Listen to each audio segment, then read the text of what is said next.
ओम शांति। आज 6 जून 2022 के साकार मधुर महावाक्य हैं। आज की मधुर मुरली में बाबा बच्चों से बात कर रहे हैं कि अभी आपको पारलौकिक बाप मिला है, आपके सुख शांति से भरे दिन आ रहे हैं, धीरज धरो, आप सुख धाम में जा रहे हो, इस दुख धाम से बुद्धियोग हटा लो। बाबा बात कर रहे हैं कि किन बच्चों को देखकर बाबा बहुत खुश होते हैं। बाबा किन्हें देखकर खुश होते हैं? जो बच्चे बाबा पर पूरा बलिहार जाते हैं, अंगद के समान अचल अडोल रहते हैं, उनको देखकर बाबा बहुत खुश होते हैं। ये समय है जबकि हिसाब किताब चुकतू करके सबको वापस घर जाना है। आत्मा एक्टर है और भिन्न भिन्न शरीर धारण कर वो पार्ट बजाती है। ये हिसाब किताब चुकतू करने का टाइम है। ज्योति बिंदु आत्मा अजर अमर अविनाशी है। जब वो इस सृष्टि चक्र में आती है, पार्ट बजाते बजाते थक जाती है, तब बाबा फिर से आते हैं घर वापस ले जाने। इसलिए बाबा कहते हैं मुझे याद करो, निश्चय बुद्धि बनो तो अपनी मंजिल तक पहुंच जाएंगे। सुनते हैं बाबा के मधुर बोल, बाबा के शब्दों में। बाबा कहते हैं मीठे बच्चे, ज्ञान का फाउंडेशन है निश्चय। निश्चय बुद्धि बन पुरुषार्थ करो तो मंजिल तक पहुंच जाएंगे। ज्ञान का फाउंडेशन है निश्चय। निश्चय बुद्धि बन पुरुषार्थ करो तो मंजिल तक पहुंच जाएंगे। क्वेश्चन है, कौन सी एक बात बहुत ही समझने और निश्चय करने की है? कौन सी एक बात बहुत ही समझने और निश्चय करने की है? अब सब आत्माओं का हिसाब किताब चुकतू होने वाला है। सब मच्छरों सदृश जाएंगे, अपने स्वीट होम में जाएंगे, फिर नई दुनिया में थोड़ी सी आत्माएं आएंगी। ये बात बहुत ही समझने और निश्चय करने की है। दूसरा प्रश्न है, बाप किन बच्चों को देख खुश होते हैं? जवाब है, जो बच्चे बाप पर पूरा बलि चढ़ते हैं, जो माया से हिलते नहीं, अर्थात अंगद की तरह अचल अडोल रहते हैं, ऐसे बच्चों को देख बाबा खुश होते हैं। गीत है, धीरज धर मनुआ, धीरज धर। ओम शांति। बच्चों ने क्या सुना ये बाप ही कह सकते हैं ना। सन्यासी उदासी कोई भी कह ना सके। पारलौकिक बेहद का बाप ही बच्चों को कहते, क्योंकि आत्मा में ही मन बुद्धि है। आत्माओं को कहते हैं अब धीरज धरो। बच्चे ही जानते ये बेहद का बाप सारी दुनिया को कहते हैं धीरज धरो। अब तुम्हारे सुख शांति के दिन आ रहे हैं। ये तो दुख धाम है, इसके बाद सुखधाम आना ही है। सुखधाम की स्थापना तो बाप ही करेंगे ना। बाप ही बच्चों को धीरज देते हैं। पहले निश्चय चाहिए। निश्चय होता है ब्रह्मा मुख वंशावली ब्राह्मणों को, नहीं तो इतने ब्राह्मण कहाँ से आए। बीके का अर्थ है बच्चे और बच्चियाँ। इतने सब बीके कहलाते हैं। जरूर प्रजापिता ब्रह्मा होगा ना। इतने सबका एक ही माता पिता है, तो सबको तो अलग अलग माता पिता होते हैं। यहाँ तुम सबका एक ही माता पिता है, नई बात है ना। सबके माता पिता अलग अलग होते हैं, हम सभी के माता पिता एक ही हैं, पारलौकिक माता पिता। ये नई बात है ना। तुम ब्राह्मण थे नहीं, अभी बने हो। वो ब्राह्मण है कुख वंशावली, तुम मुख वंशावली। हर एक बात में पहले निश्चय चाहिए कि हमें कौन समझाते हैं। भगवान ही समझाते हैं। अब कलयुग का अंत है, लड़ाई सामने खड़ी है। यूरोपवासी यादव भी हैं जिन्होंने बॉम्ब शादी की इन्वेंशन की। गाया हुआ है पेट से मुसल निकाले, जिनसे अपने कुल का विनाश किया। बरोबर कुल का विनाश जरूर करेंगे, हैं तो एक ही कुल के। एक दो को कहते रहते हैं हम विनाश करेंगे, ये भी बरोबर लिखा हुआ है। तो बाबा समझाते, बच्चे धीरज धरो, पुरानी दुनिया ख़त्म हो जानी है। कलयुग खलास हो तभी तो सतयुग होगा ना। जरूर उनके पहले ही स्थापना होनी चाहिए। गाया जाता, ब्रह्मा द्वारा स्थापना, शंकर द्वारा विनाश। पहले स्थापना करेंगे, फिर जब स्थापना पूरी हो जाती है तब विनाश होता है। स्थापना हो रही है, ये है ही न्यारा मार्ग जो कोई भी समझते नहीं, कोई ने कभी सुना ही नहीं। समझते जैसे और मठ पंथ होते हैं, जैसे ये भी बीके का है। उन विचारों का कोई दोष नहीं, कल पहले भी ऐसे ही विघन डाले थे। ये है ही रुद्र ज्ञान यज्ञ। रुद्र कहा जाता शिव को, वही राजयोग सिखाते हैं, जिसको प्राचीन सहज राजयोग कहा जाता है। बाबा ही योग सिखाते हैं, जिसे प्राचीन सहज राजयोग कहते। प्राचीन का भी अर्थ समझते नहीं। इस संगम युग की बात है, पतित और पावन तो संगम हुआ ना। सतयुग आदि में है ही एक धर्म, वो है आसुरी संप्रदाय, तुम हो दैवी संप्रदाय। युद्ध आदि की कोई बात नहीं, ये भी भूल है। तुम भाई भाई कैसे लड़ेंगे? बाप बैठ ब्रह्मा तन द्वारा सब वेदों शास्त्रों का सार समझाते हैं। वास्तव में मुख्य धर्म है चार, उनके चार धर्म शास्त्र हैं। उसमें पहला है आदि सनातन देवी देवता धर्म, जिसका शास्त्र है सर्वशास्त्र शिरोमणि श्रीमद् भगवत गीता, जो भारत का पहला मुख्य शास्त्र है, जिससे आदि सनातन देवी देवता धर्म अर्थात सूर्यवंशी चंद्रवंशी धर्म की स्थापना हुई। सो तो जरूर संगम पर हुई होगी। इसको कुंभ भी कहा जाता। तुम जानते हो कुंभ का मेला है आत्मा परमात्मा का मेला। ये है सुहावना कल्याणकारी। कलयुग को बदल सतयुग होना ही है, इसलिए कल्याणकारी कहा जाता। सतयुग से त्रेता होता, त्रेता से द्वापर होता, तो कलाएं कम होती जाती हैं, कल्याण होता ही जाता है। फिर ज़रूर कल्याण करने वाला चाहिए। जब पूरा कल्याण हो जाता है तब बाप आते हैं सभी का कल्याण करने। बुद्धि से काम लेना होता। सर्व का कल्याण करने वाला सद्गति दाता एक है। सर्व तो द्वापर में नहीं है, सतयुग त्रेता में भी सब नहीं है। बाप आएगा ही अंत में, जबकि सब आत्माएं आ जाती तो बाप आकर धीरज देते। बच्चे कहते बाबा इस पुरानी दुनिया में दुख बहुत है, बाबा जल्दी ले चलो। बाबा कहते नहीं बच्चे, ये ड्रामा बना हुआ है। फट से भ्रष्टाचारी से श्रेष्ठाचारी तो नहीं बनेंगे। निश्चय बुद्धि हो, फिर पुरुषार्थ करना है। सेकंड में जीवन मुक्ति सो तो ठीक है। बच्चा बना माना वर्षे का हकदार बना, फिर भी वहाँ नंबरवार मर्तबे तो है ना। ऊंच मर्तबा पाने के लिए पढ़ाई में पुरुषार्थ करना होता है। ऐसे नहीं कि फट से कर्मातीत अवस्था हो जाएगी, फिर तो शरीर भी छोड़ना पड़े, ऐसा ला नहीं। माया से अच्छी रीति युद्ध करनी है। तुम्हें मालूम है युद्ध 8, 10, 15 वर्ष भी चलती रहती है। तुम्हारी युद्ध माया से है। जब तक बाप है तुम्हारी युद्ध चलती ही रहती है। पिछाड़ी में रिजल्ट निकलेगी, किसने कितना माया को जीता, कितना कर्मातीत अवस्था को पहुँचे। बाबा कहते जितना हो सके अपने घर को याद करो, वो है शांति धाम। वाणी से परे स्थान वही है। अब तुम बच्चों की बुद्धि में खुशी है। जानते हो ड्रामा कैसे बना हुआ है। 3 लोक भी तुम जानते हो और किसी की बुद्धि में नहीं। बाबा भी शास्त्र आदि बहुत पढ़ा हुआ है, परंतु ये बातें थोड़ी बुद्धि में थी। भले गीता आदि पढ़ते थे, परंतु ये थोड़ी बुद्धि में था कि हम दूर देश परम धाम के रहने वाले हैं। अभी पता पड़ा हमारा बाबा, जिसको परम पिता परमात्मा कहते हैं, वो परम धाम में रहते हैं, जिसको सब याद करते हैं। हे पतित पावन आओ। वापस तो कोई जा ना सके, जैसे भूल भुलैया का खेल होता है। जहाँ से जाओ दरवाज़ा सामने आ जाता है, निशाने पर जा नहीं सकते। थक जाते हैं, फिर रड़ी मारते हैं कि कोई रास्ता बताए। यहाँ भी भले कितने वेद शास्त्र पढ़ो, तीर्थ यात्रा पे जाओ, कुछ पता नहीं। कहीं हम जाते सिर्फ कह देते फलाना ज्योति ज्योत समाया। बाप कहते कोई भी वापस जा नहीं सकता।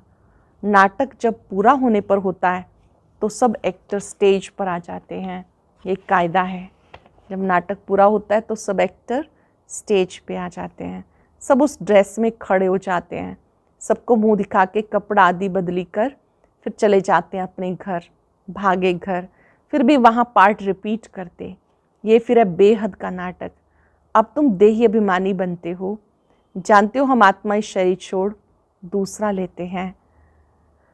पुनर्जन्म तो होते हैं ना, 84 जन्म में 84 नाम हमने धारण किए। अब ये नाटक पूरा हो रहा है, सबकी जड़जड़ीभूत अवस्था है, फिर से रिपीट होगा। वर्ल्ड की हिस्ट्री ज्योग्राफी फिर से रिपीट होती है। तुम जानते हो हमारा पार्ट पूरा होगा, फिर जाएंगे वापस घर। बाप का फरमान भी कोई कम थोड़ा ही है। पतित पावन बाप बैठ समझाते, बच्चे तुम्हें बहुत सहज उपाय बताता हूँ, उठते बैठते चलते याद रखो हम एक्टर हैं। उठते बैठते चलते फिरते याद रहे हम एक्टर हैं। 84 जन्म पूरे हुए, बाबा आए हैं गुलगुल बनाने, मनुष्य से देवता बनाने। हम पतितों को पावन बना रहे हैं। पतित से पावन हम अनेक बार बने हैं और बनेंगे। हिस्ट्री ज्योग्राफी रिपीट होगी। पहले तो देवी देवता धर्म वाले ही आएंगे। अभी सैपलिंग लग रहा है, हम हैं ही गुप्त। हम सेरेमनी आदि क्या करेंगे, हमें अंदर नॉलेज है। खुशी होती है हमारे देवी देवता धर्म, झाड़ के पत्ते जो हैं सब धर्म भ्रष्ट कर्म भ्रष्ट हो गए। यही धर्म श्रेष्ठ कर्म श्रेष्ठ थे, फिर से बन रहे हैं। इस बात की बहुत खुशी है। कभी माया पाप नहीं कराती थी, पुण्य आत्माओं की दुनिया थी। वहाँ रावण होता ही नहीं, वहाँ कर्म अकर्म हो जाते। रावण राज्य में कर्म विकर्म होने शुरू हो जाते। वहाँ तो विकर्म हो ना सके, कोई भ्रष्टाचारी हो ना सके।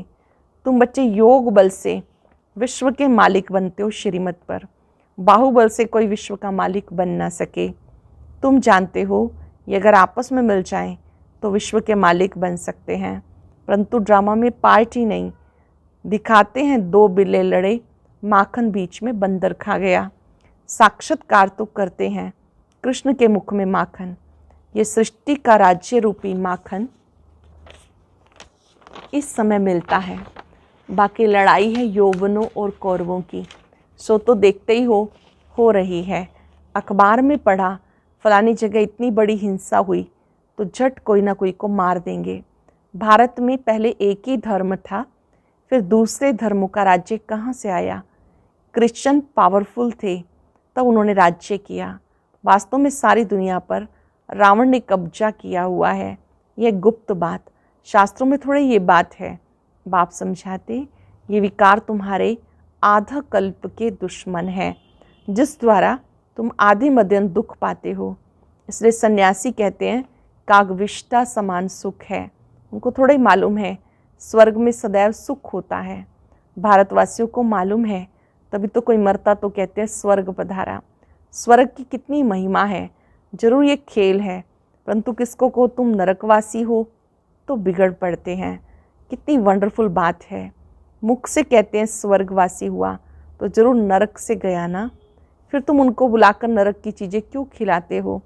स्वर्ग में तुम बहुत अच्छे वैभव मिलेंगे, इसका मतलब तुम्हें निश्चय नहीं कि वहाँ क्या क्या है। बच्चों ने सब देखा, नरक में देखो क्या क्या करते रहते। बच्चे बाप को भी मारने में देरी नहीं करते। स्त्री की किसी न किसी के साथ दिल लग जाती, पति को भी मार देती। भारत पर एक गीत बना हुआ है, एक तरफ कहते हैं क्या हो गया आज के इंसान को, ये क्या हो गया। दूसरी तरफ फिर महिमा भी कहते हैं भारत सबसे अच्छा सोने का है। एक तरफ महिमा का गीत और एक तरफ कैसे दुर्दशा हो गई उसका गीत। भारत सबसे अच्छा था, अब थोड़ा ही है, अब तो कंगाल है, कोई सेफ्टी नहीं। हम भी आसुरी संप्रदाय थे, अब बाबा ईश्वरीय संप्रदाय बनाने का पुरुषार्थ करा रहे हैं। नई बात नहीं, कल्प कल्प कल्प के संगम पर फिर से हम अपना वर्षा लेते हैं। बाप वर्षा देने आते, माया श्राप देती है। कितनी समर्थ है। बाबा कहते हैं माया तुम कितनी दुष्टर हो, अच्छे अच्छे को भी गिरा देती हो। माया तुम कितनी दुष्टर हो, अच्छे अच्छे को भी गिरा देती हो। उस सेना में मरने मारने का ख्याल नहीं रहता, चोट खाकर फिर मैदान में आ जाते। उनका धंधा ही ये है, प्रोफेशनल है, उनको फिर इनाम भी मिलता है। यहाँ तुम बच्चे शिव बाबा से शक्ति लेते हो, माया पर जीत पाते हो। बाप बैरिस्टर है जो माया से तुम्हें छुड़ा देते। तुम फिर हो शिव शक्ति सेना। माताओं को ऊंच रखा, वंदे मातरम। ये किसने कहा? बाप ने कहा, क्योंकि तुम बाप पर बलि चढ़ते हो। बाप खुश होते, ये अच्छा खड़ा है, हिलता नहीं। बाबा कब खुश होते हैं? जब बाबा देखते कि कोई मेरा बच्चा मजबूत अवस्था में खड़ा है, हिलता नहीं। अंगद का मिसाल है ना, उसको रावण हिला नहीं सकता। ये अंत के समय की बात है, अंत में ये अवस्था होनी है। उस समय तुम्हें बहुत खुशी होती। जब तक विनाश ना हो, धरती पवित्र नहीं बने, तब तक देवताएं आ ना सके। भंबोर को आग जरूर लगनी है। सब आत्माओं को हिसाब किताब चुकतू कर मच्छरों मिसल स्वीट होम वापस जाना है। मच्छर कितने करोड़ों मरते हैं, इसलिए गाय जाता राम गयो रावण गयो, जाको बहु परिवार। वापस तो जाना है, फिर तुम आएंगे नई दुनिया में, वहाँ बहुत थोड़े होंगे। ये समझने और निश्चय करने की बातें हैं। ये नॉलेज बाबा ही दे सकते हैं। ये सारा ज्ञान निराकार शिव बाबा ही देते हैं। अच्छा, मीठे मीठे सिक्के लदे बच्चों प्रति माता पिता बाप दादा का याद प्यार गुड मॉर्निंग। रूहानी बाप की रूहानी बच्चों को नमस्ते। रूहानी बच्चों की रूहानी बाप दादा को नमस्ते, गुड मॉर्निंग, शुक्रिया बाबा, शुक्रिया। धारणा के लिए सार। पहली पॉइंट है, उठते बैठते चलते अपने को एक्टर समझना है। दिल में रहे हमने 84 जन्म का पार्ट पूरा किया, अब घर जाना है। देही अभिमानी होकर रहना है। निश्चय बुद्धि हो, कांटों से फूल बनने का पुरुषार्थ करना है। माया से युद्ध कर विजयी बन कर्मातीत बनना है। जितना हो सके अपने घर को याद करना है, परम धाम को याद करना है। वरदान है, अपने हल्केपन की स्थिति द्वारा हर कार्य को लाइट बनाने वाले बाप समान न्यारे प्यारे भव। अपने हल्केपन की स्थिति द्वारा हर कार्य को लाइट बनाने वाले बाप समान न्यारे प्यारे भव। मन, बुद्धि और संस्कार, आत्मा की जो सूक्ष्म शक्तियां हैं, तीनों में लाइट अनुभव करना, ये बाप समान न्यारे प्यारे बनना है। क्योंकि समय प्रमाण बाहर का वातावरण, तमो प्रधान वातावरण, मनुष्य आत्माओं की वृत्तियों में भारीपन होगा। जितना बाहर का वातावरण भारी होगा, उतना बच्चों के संकल्प, कर्म, संबंध लाइट होते जाएंगे। जितना बाहर का वातावरण भारी होगा, उतना ही आपके संकल्प, कर्म लाइट होते जाएंगे। लाइटनेस के कारण सारा कार्य लाइट चलता रहेगा।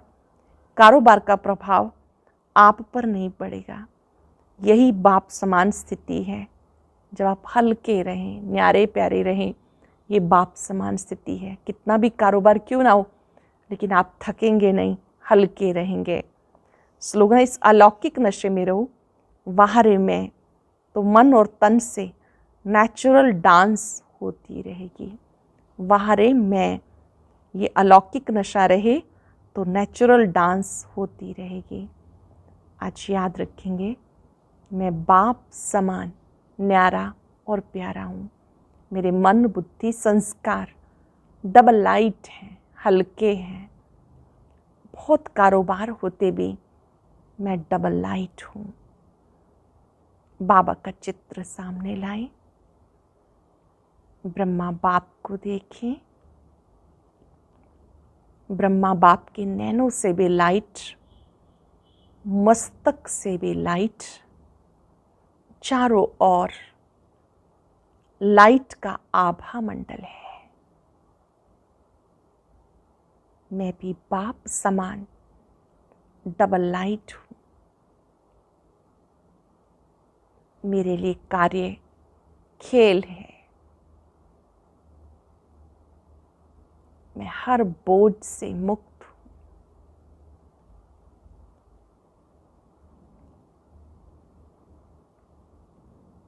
बाबा ने मुझे दृष्टि देकर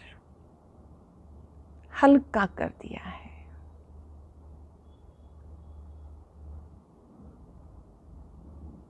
मैं डबल लाइट हूँ। परमात्मा शक्तियों का आभा मंडल मेरे चारों ओर है। इस आभा मंडल में मैं दिव्य सितारा चमक रहा हूँ।